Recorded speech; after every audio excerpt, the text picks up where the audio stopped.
Imagine a man who wanted attention more than freedom. A man who believed the system was a game, and the police were just players he could manipulate.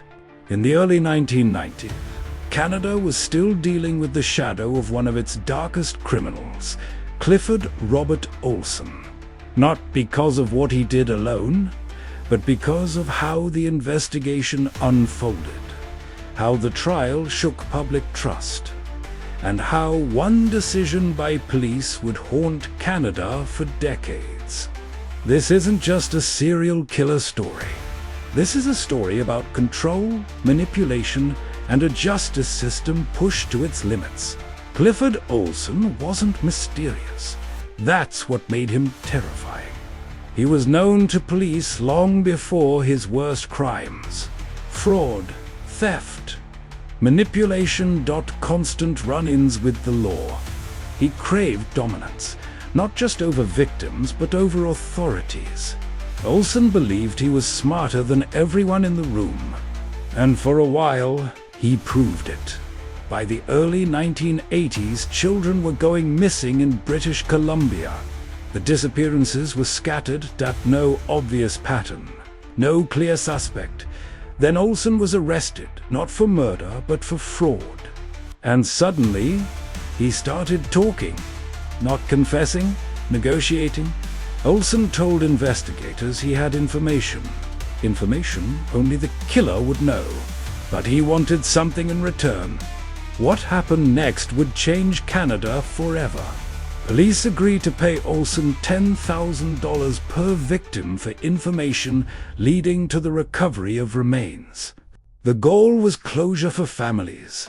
The result? A national outrage.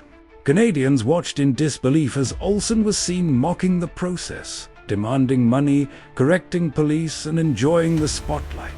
He wasn't just confessing, he was performing.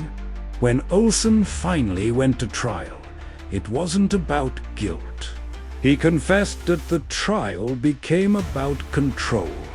He interrupted proceedings, insulted lawyers, smirked at cameras. Judges had to limit his appearances because he was turning the courtroom into a stage. In 1982, Olson was sentenced to life in prison, multiple life sentences with no chance of parole for decades. But the damage was already done. The Olson case forced Canada to ask uncomfortable questions. Should police ever negotiate with killers? Is closure worth empowering evil? And how do you stop someone who feeds on attention? The government later reimbursed the money, not to Olson but to victims' families, acknowledging the pain the deal caused. The case directly influenced changes in media coverage of criminals, new rules about criminal notoriety, and how police handle confessions and negotiations. Olson became a warning, not a template. Clifford Olson died in prison in 2011. No interviews, no redemption arc, no legacy he wanted.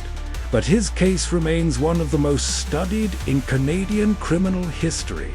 Not because of the crimes alone, but because it showed what happens when a criminal turns the justice system into a mirror and forces a nation to look at itself.